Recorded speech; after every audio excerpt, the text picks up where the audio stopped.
आज के लिए 10 बातें जो आपके जीवन में काम आएंगी और अगर आपको अच्छी लगे, समझ में आए तो दूसरों तक अवश्य पहुंचाइएगा।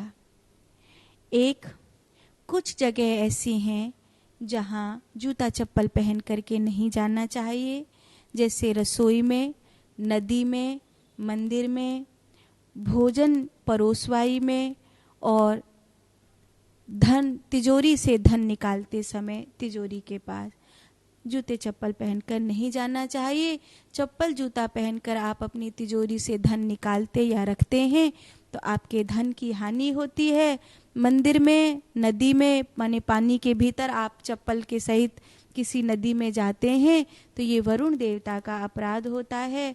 रसोई में भोजन किसी को परोसते समय चप्पल पहनकर आप भोजन परोस रहे हैं, उत्तम नहीं है।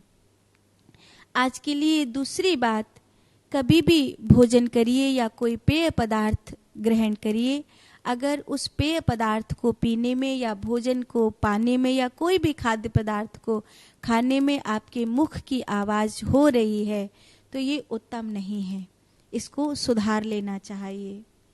आज के लिए तीसरी बात, कभी कहीं अगर परदेश में कोई विपरीत परिस्थिति ना हो तो कोशिश करिए कि आप अपने जूतों का त्याग करके, अपने चप्पल का त्याग करके भोजन करने के लिए बैठिए। बिना जूते चप्पल का त्याग करे आपको भोजन पाना उचित नहीं है।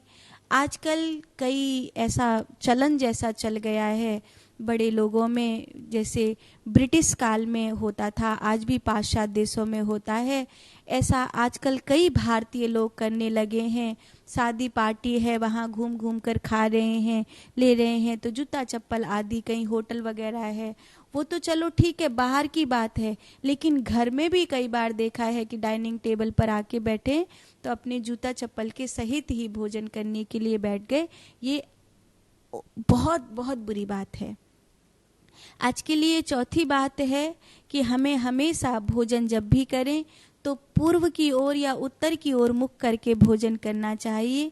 ये ग्रह नक्षत्रों के अनुसार आपके लिए शुभ होता है, आपको शुभ फल देने वाला होता है और इससे आपको शारीरिक जो दैवीय तत्व है वो प्राप्त होता है।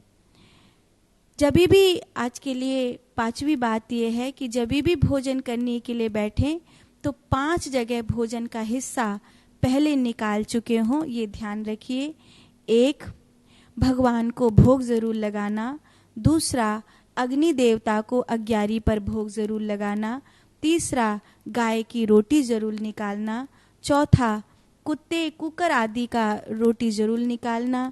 और 5वां, चिड़ियाओं के लिए, कौआओं के लिए, पंछियों के लिए रोटी ज़रूर निकालना।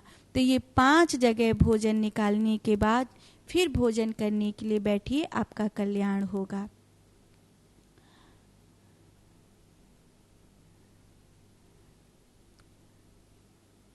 छठवीं बात,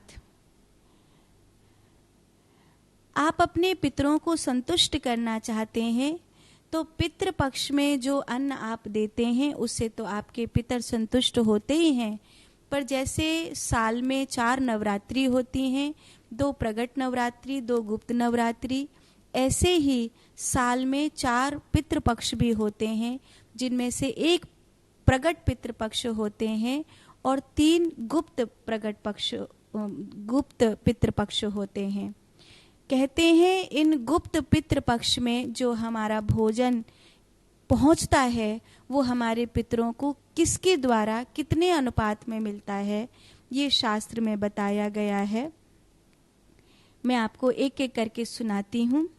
ब्राह्मण, संत, सन्यासी, साधक, तपस्वी आदि अगर भोजन से प्रसन्न हो जाते हैं इन दिनों में तो उनके तप का लगभग 50% हिस्सा आपके पितरों की मुक्ति के लिए जाता है।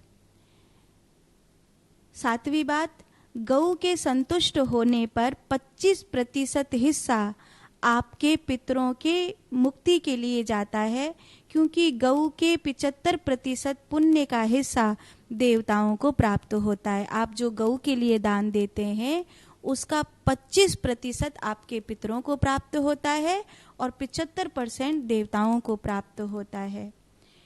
स्वान जो कुत्ता है उसका 25% प्राप्त होता है, बाकी वो स्वयं भोगता है, न देवता को देता है न किसी को, बाकी वो स्वयं भोगता है। कागा जो होता है कौआ, संपूर्ण फल वो उस भोक्ता के पितरों को दे देता है।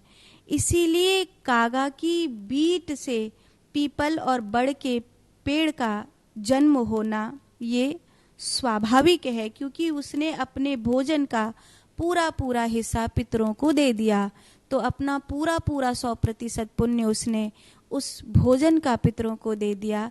इसीलिए पितरों के निवास स्थान हेतु जो कागा की बीट से पीपल और बड़ होते हैं उसका वर्णन किया गया है।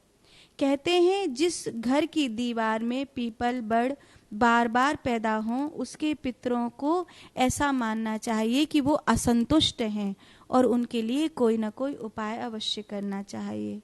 और 10वीं और आज के लिए अंतिम बात, टूटे हुए बर्तन में भोजन नहीं करना चाहिए, अन्यथा दुर्भाग्य का जन्म होता है। आपके घर में जो भी टूटे बर्तन हैं उनको अलग कर दीजिए। टूटे हुए बर्तन में भोजन करना ये अशुभ है। तो ये 10 बातें आज के लिए थी। अगर अच्छी लगे तो दूसरों तक अवश्य पहुंचाइएगा।